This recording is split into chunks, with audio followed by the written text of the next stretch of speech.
Angry Birds is the highly addictive downloadable game initially released in December of 2009. The game is based around launching flightless birds with a slingshot in order to destroy all of the pigs on the screen. In Angry Birds, there are a variety of different feathered friends, and each one has a special ability. Angry Birds has been praised for its successful combination of fun gameplay, comical style, and low price. At the time of making this video, millions of people around the world are still downloading and playing this amazing title. But what do we really know about these avian aerial attackers? Today we take a look at 7 things that you probably didn't know about Angry Birds.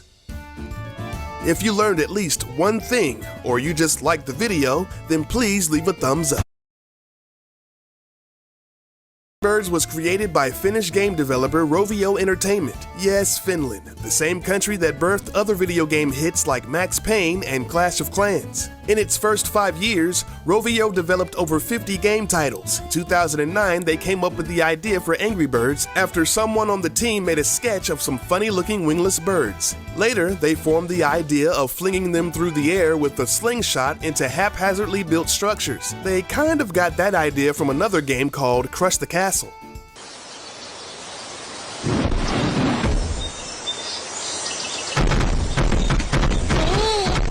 Okay, yeah, they definitely got their game mechanics from this one. At the time, the game was a low priority for the company. It took 4 people 8 months and about $100,000 to make it. However, it took the game just 2.5 hours to top Apple's App Store charts. The first Angry Birds managed to be so successful that it led to the development and release of numerous sequels. And according to the Guinness Book of World Records, it is the first mobile game series to reach 1 billion downloads.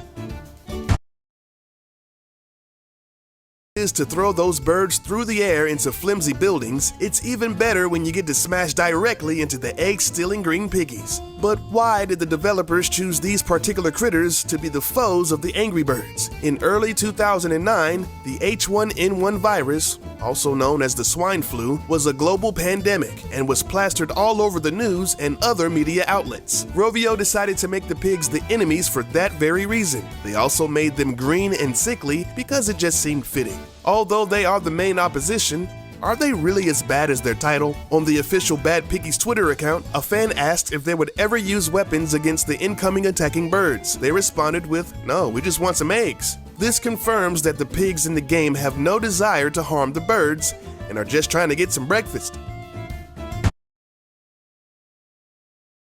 Argue that the game is so fun, it could end childhood obesity. Well, okay, not really, but let me explain. Nick Bellissimo, a professor of nutrition at Ryerson University in Toronto, conducted a study of the habits of young boys who play Angry Birds. It showed that boys consumed an average of 50 fewer calories if they were allowed to play the game for 30 minutes before mealtime. And yes, they were served desirable foods, including pizza, hot dogs, and macaroni and cheese. They were allowed to eat until comfortably full. The study involved a group of boys between the ages of 9 and 14, all of a healthy body weight. One half of the study played the game for 30 minutes. The other half sat quietly. Bellissimo concluded that the kids who were in a good mood before mealtime tended to not overeat. So in conclusion, parents, let your boys play some games, for crying out loud. It's good for them. It's no doubt that mobile games can become addictive.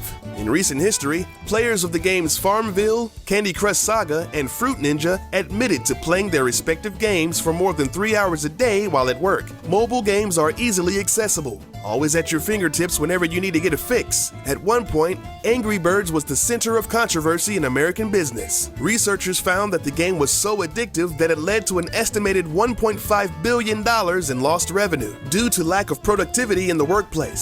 In other words, instead of people doing what they were supposed to be doing while on the clock, they would be playing Angry Birds. Former editor for The Atlantic, Alexis Madrigal, based his rough estimation on a statement made by Rovio themselves that people play 200 million minutes of Angry Birds every day. With that information plugged into the standard loss of productivity equation, American businesses are losing insane amount of revenue due to these slingshotted multicolored birds. So, you're a grown man at work and you're in love with hurling brightly colored cartoon birds into architecturally unsound structures that house egg-pilfering piggies. Don't feel bad. Next time someone tries to give you a hard time about your lifestyle choice, you can tell them that you're in good company. Conan O'Brien, Angelina Jolie, Kylie Minogue, Anna Kendrick, Stephen Colbert, Allison Hannigan, John Hamm, Justin Bieber, Pete Wentz, and even UK Prime Minister David Cameron all admit to having an unhealthy penchant for the mobile app. And those are the only ones who have admitted to being addicted to the game. Just a side note, for someone who claims to be a clueless gamer, Conan O'Brien sure does play a lot of games. Just an observation. Who knew that a mobile app could inspire a new way of living? There is a religious work inspired by Angry Birds, a 5-part essay entitled Angry Birds Yoga, How to Eliminate the Green Pigs in Your Life. It was written by Giridhari Dasa of the International Society for Krishna Consciousness of Brazil. The book utilizes the characters and gameplay mechanics to explain various concepts of yoga in Gaudiya Vaishnavism as understood and interpreted by the Hare Krishna. The mighty eagle of Angry Birds, Peter Verstrabaka, commented on the publication on Twitter saying, quote, "Very cool. I can see Angry Birds yoga becoming a worldwide craze. Winky smiley face." Well, I don't know about that, but for a game to be made into a theological affirmation of one's existential belief is nothing short of amazing. By the way, Peter indeed doesn't go by the title CEO. He prefers to call himself Mighty Eagle. This is not a joke, folks.